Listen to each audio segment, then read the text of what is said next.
Hello students, welcome to my YouTube channel Physics Vibes. Today I am going to discuss electric charge. Electric charge is a property of a matter. एक matter की property होती है. But another word we can say and define. Electric charge is a characteristics property develop on a particle. ये एक characteristics है, property develop होती किसी particle पर. और जब ये character किसी particle पे आ जाता है तो उस particle की वजह से, उस character की वजह से दूसरे other charge particle पर force एप्लीकेबल हो सकता है. तो it is the characteristics property develop on a particle due to which it can applied force on the other charge particle. Is it clear?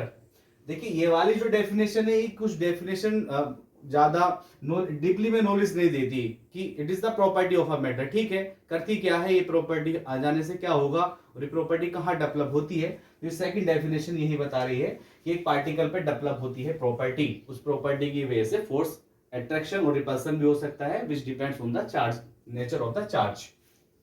It is denoted by Q. इसको Q से denote करते हैं. Q is equal to Ne. N is the number of electrons, E is the charge of an electron. 1.6 into 10 की power -19 coulomb.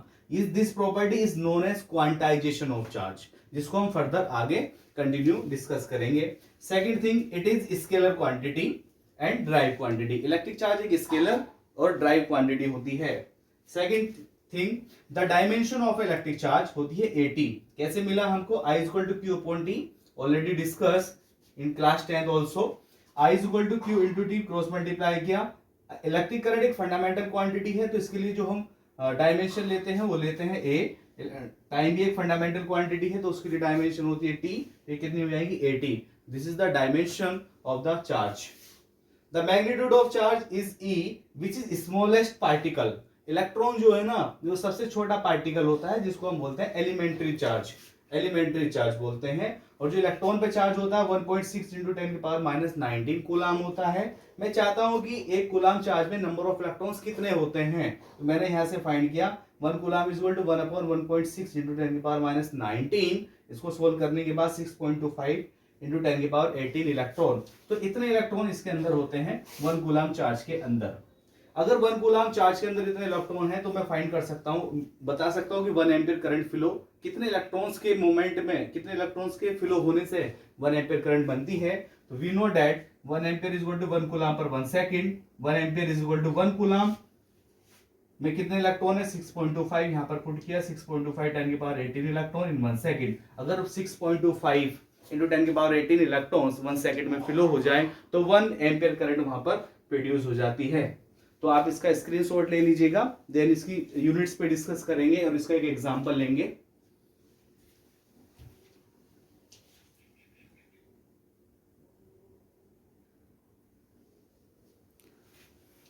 The SI unit of electric charge is, SI unit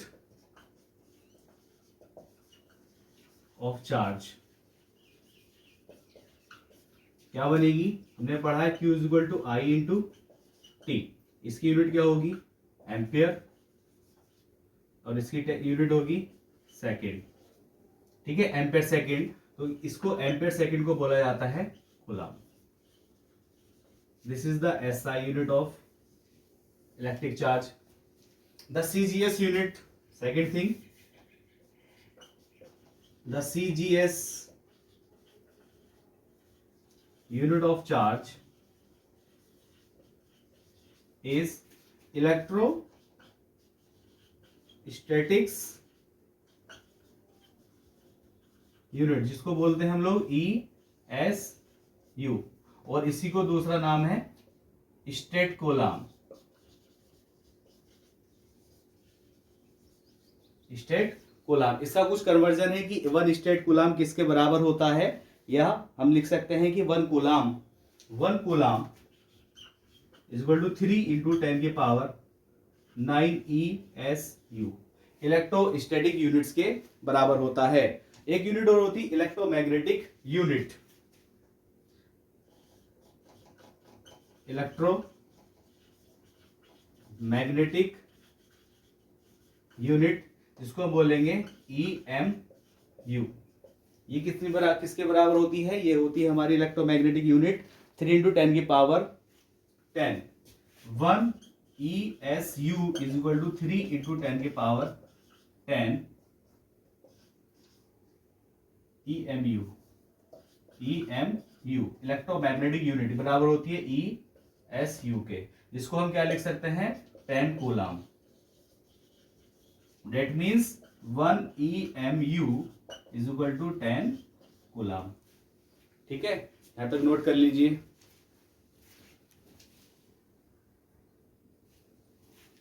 The very large unit of the electric charge, very large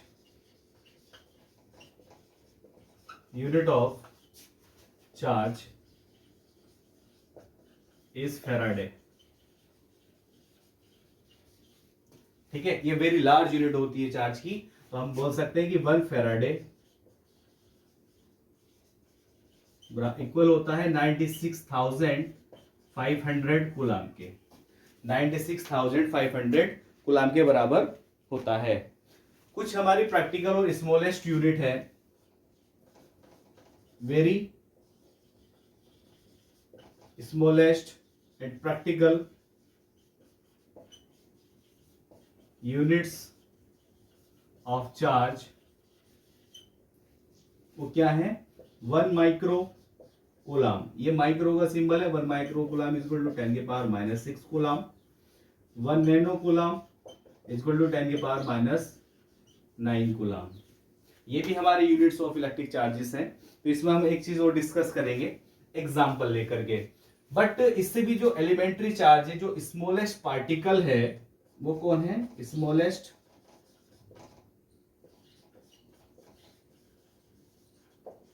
particle, वो कौन है electron. ठीक है, but एक scientist है गेलमान, 1964 में गेलमान ने कुछ और पार्टिकल को डिस्कवर किया था जो कि इलेक्ट्रॉन से भी छोटे थे, उनको बोलते हैं क्वार्क्स, है ना। बट in 1964 Gell-Mann discovered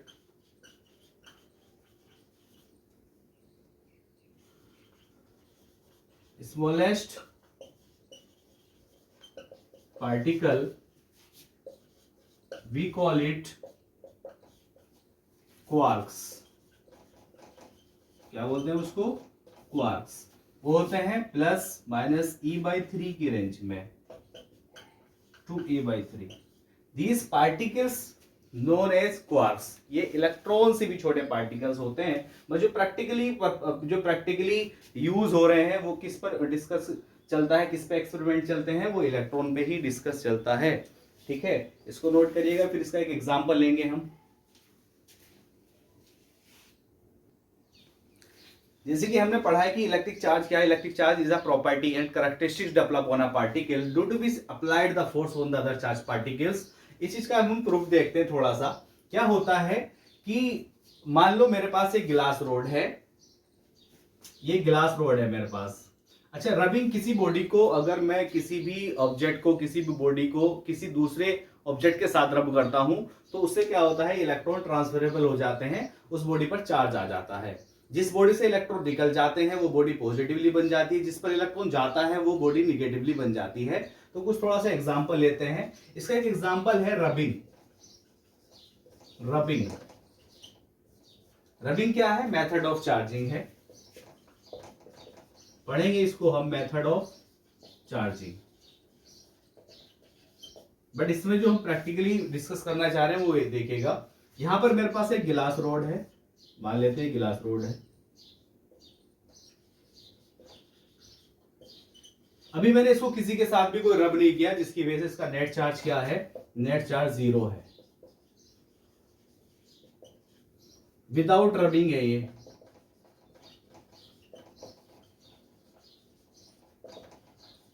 ठीक है, उसके बाद क्या हुआ, दूसरे स्टेप पे मैंने क्या काम किया, इसको रब कर दिया किसी क्लॉथ के साथ,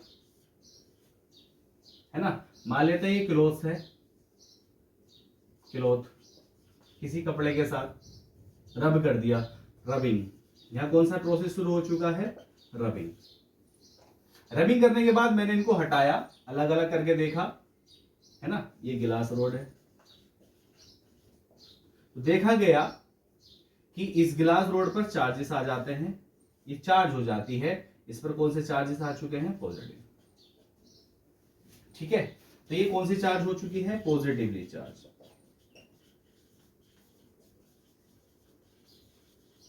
ठीक है, अभी गिलास रोड मेरे पास पॉजिटिवली चार्ज है।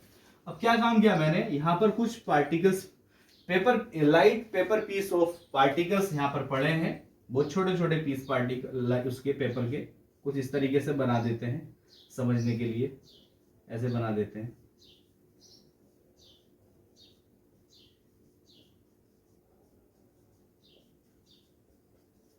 ये क्या है, light piece of paper, light piece of paper. अब क्या होगा, जैसे ही मैं चार्ज, ये जो ग्लास रोड है जो चार्ज हो चुकी है, इस ग्लास रोड को अगर मैं इनके पास में लेके आता हूं,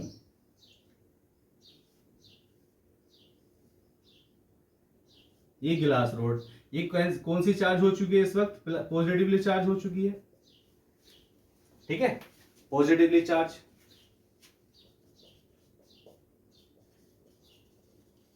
जब मैं इसके पास में लेके जाता हूं तो क्या होता है, ये जो पेपर के जो पार्टिकल हैं, ये जो पार्टिकल है इसमें ये पोलराइज होना शुरू कर देते हैं। तो जैसे ही इसके पास में मैं लेके आया तो ये पोलराइज होना शुरू हो गए, यहां पर कौन है, प्लस, तो यहां पर क्या आ जाएंगे, माइनस। तो यहां पर ये सिचुएशन हमको देखने को मिलती है, polarization of piece of paper. इसमें एक ध्रुवीकरण, एक पोलराइजेशन हो जाता है, जिससे क्या होता है कि यहां पर माइनस आ गया और यहां पर प्लस, यहां पे माइनस, यहां पे प्लस।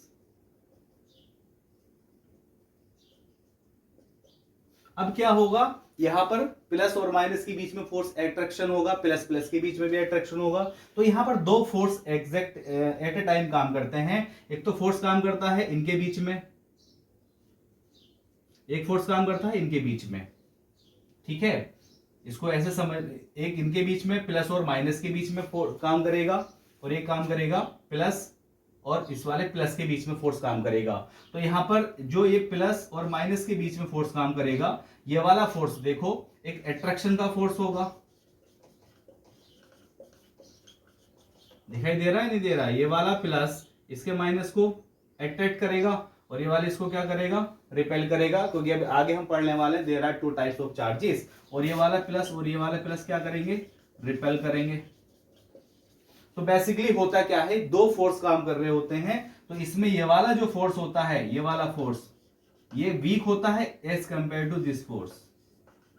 तो मतलब क्या है कि ये वाला जो फोर्स है अट्रैक्शन का फोर्स, अट्रैक्शन फोर्स क्या करता है, डोमिनेट करता है। Attraction force will dominate. So piece of particles, piece of paper attract to glass rod। बात समझ में आई कि भाई क्या हुआ, अल्टीमेटली यहां पर ये हुआ है कि ये जो गिलास रोड थी, ये जो गिलास रोड थी, इसके प्लस ने, गिलास रोड के प्लस ने इस पेपर वो पीस पार्टिकल के माइनस को और प्लस को ऐसे, तो इनके बीच में ये वाला फोर्स लगेगा और इनके बीच में ये वाला फोर्स लगेगा। तो ये वाला अट्रैक्शन का फोर्स डोमिनेंट हो जाएगा और ये वाला फोर्स जो होगा ये फोर्स कम हो जाएगा, जिसकी वजह से ये इनको किलिंग कर लेगा, किलिंग चिपका लेगा, किलिंग चिपका लेगा, जिसकी वजह से paper of piece of particle, light paper piece of particle attract हो जाते हैं। यही एग्जांपल हम लोगों ने देखा है कि जब हम लोग कोम्ब करते हैं, कंघा करते हैं, अगर हमारे हेयर ड्राई हेयर हैं, ड्राई सूखे बाल हैं, अगर हम इस तरीके से रबिंग करते हैं अपने हेयर के साथ में, तो क्या होता है, वहां पर एक फ्रिक्शन का फोर्स वहां पर काम करता है, जिससे क्या होता है कि एक बॉडी वहां पर एक चार्ज हो जाती है, हमारा कोम्ब पर एक चार्ज आ जाता है, और हम उसको दूसरे light piece of paper particle की तरफ लेके जाते हैं, तो सेम एक्शन वहां पर प्रोड्यूस होता है, वहां पर पेपर और पीस में पोलराइजेशन होता है, और वहां पर एक फोर्स वहां पर काम करता है, अट्रैक्शन का फोर्स वहां पर डोमिनेट करता है, इसलिए उसको खींच लेता है। अगर यही काम अगर हमारे हेयर ड्राई ना हो, सूखे बाल ना हो, गीले हो, तो उस केसेस में क्या होता है? तो उस केसेस में ये होता है कि जो रबिंग का प्रोसेस होता है, वहां पर रबिंग करने से जो फोर्स ऑफ फ्रिक्शन की वजह से जो वहां से चार्जेस डेवलप होते हैं वो नहीं हो पाते, फोर्स ऑफ फ्रिक्शन बहुत कम मिलता है, एग्जैक्ट हालांकि मिलता ही नहीं है, जिसकी वजह से वो बॉडी चार्ज नहीं हो पाती। ठीक है। सिमिलरली कभी कभी हम लोग देखते हैं कि जो जो ज्वेलेंसील जो वाहन होते हैं ना, व्हीकल्स जो होते हैं कि जिसमें जिसमें कि गैस, फायर, ऑयल, इस तरीके की चीजें जाती हैं, है ना, जो जलने वाली ज्वेलेंसील होती हैं, तो उनके बीच उसमें क्या होता है कि उनमें जो ना एक मेटल के रस्से बांध दिए जाते हैं, मेटल के रस्से बांध दिए जाते हैं। उससे क्या फायदा होता है? उससे फायदा ये होता है कि जब कोई भी व्हीकल जब चल रहा होता है तो उसमें एयर के साथ फ्रिक्शन में आता है, फ्रिक्शन में आ जाने से बॉडी पे वो चार्ज होना शुरू कर देती है, उस पर चार्ज डेवलप होना शुरू कर देते हैं। इस चीज को आप ऐसे भी समझ सकते हैं हम लोग कि जब जो टायर है, टायर के साथ में जो रोड का फ्रिक्शन बनेगा, वहां पर भी वो बॉडी चार्ज होना शुरू करेगी। तो इसलिए वहां पर मेटल के जो जो रस्से, रोप लगाई जाती है, वो इसलिए लगाई जाती हैं ताकि वो जो वहां से चार्ज पार्टिकल मिले वो उन रोप के थ्रू अर्थ में चले जाएं, जिससे कि वहां पर उसमें आग ना लगे। ठीक है। तो ये आज का लेक्चर था हमारा इलेक्ट्रिक चार्ज को लेकर के। नेक्स्ट लेक्चर इसको कंटिन्यू करेंगे, टाइप्स ऑफ चार्जेस देखेंगे कि टाइप्स ऑफ चार्जेस क्या हैं। इसके कुछ बेंजामिन फ्रैंकलिन ने इनके नाम रखें, प्लस और माइनस रखें, प्लस और माइनस ही क्यों रखें, है ना। We will discuss in the next lecture. Okay, thank you all of you.